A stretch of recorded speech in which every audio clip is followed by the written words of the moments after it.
Belle bonjour tout le monde, bienvenue dans notre rubrique Portrait. Aujourd'hui, nous rencontrons Edina dont le parcours est aussi inspirant qu'atypique. Bonjour Sephora. Dis-nous en quelques mots, qui es-tu?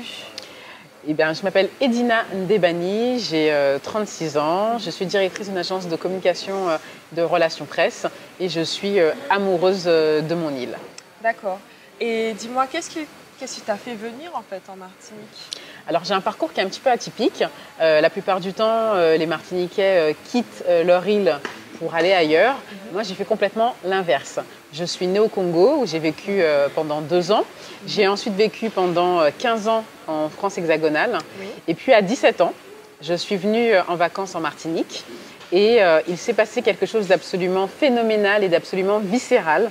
J'ai compris à cet instant que ma place était en Martinique et je suis restée. Je ne suis jamais repartie. D'accord. Est-ce que tu as des parents martiniquais? Est-ce que tu as une attache peut-être ici? Oui, alors il faut savoir que mon père est congolais, ma mère est martiniquaise et donc une grande partie de ma famille habite en Martinique. D'accord. Et est-ce que le retour a été compliqué ou pas du tout? Est-ce que tu as eu des freins? Écoute, j'ai eu beaucoup de chance parce que tout s'est fait de manière absolument naturelle, absolument spontanée. J'ai pas eu à comprendre où je vivais, il n'y a pas eu de problématique d'intégration. J'étais à ma place. D'accord. Et du coup, tu as vécu en France hexagonale, en Martinique. Qu'est-ce que tu peux nous dire sur ta nouvelle vie ici? Alors nouvelle, puisque ça fait presque 20 ans que je suis ici, je ne sais pas si on peut parler de nouveauté. Mais en tout cas, ce qui est sûr, c'est que du coup, j'ai pu combiner mes différentes expériences. Tout ce que j'ai appris lorsque je vivais à l'époque à Dame-Marie-Lélis est utile et j'ai gardé contact avec mes amis. Et tout ce que j'ai vécu depuis que j'habite en Martinique aussi m'a permis de me construire et d'être la femme que je suis aujourd'hui. D'accord. Et aujourd'hui, tu nous as donné rendez-vous à l'Acoup Digital. Est-ce que tu peux nous en dire 2 mots? Alors effectivement, je l'ai dit tout à l'heure, je suis amoureuse de mon île. Je devais être ici de manière viscérale. J'avais le sentiment, même si j'avais que 17 ans, qu'il y avait beaucoup de choses à faire, que notre île avait un énorme potentiel.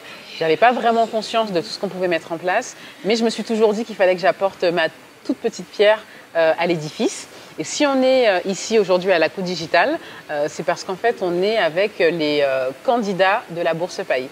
Et finalement, ce projet résume très bien qui je suis. Je suis quelqu'un de passionné, je suis quelqu'un d'impliqué, j'aime faire grandir les autres. Et aujourd'hui, à l'Acoup Digital, avec la Bourse Paille, c'est ce qu'on s'efforce de faire avec les finalistes que l'on accompagne depuis maintenant 2 semaines. D'accord. Ben, merci beaucoup Edina. Un portrait aussi passionnant qu'inspirant. Ça donne vraiment envie de faire des choses pour la Martinique. Écoute, je te laisse le mot de fin, peut-être. Qu'est-ce que tu voudrais nous dire?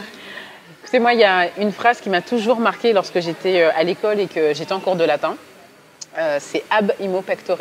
Alors littéralement, je ne me souviens pas de la traduction exacte, mais je sais en tout cas que c'est quelque chose qui globalement veut dire que tout ce qu'on le fait, il faut le faire avec entrain, avec cœur et avec passion. C'est ce que je fais chaque jour et j'espère que en tout cas toutes les personnes qui nous regardent vont s'imprégner un petit peu de cette philosophie-là.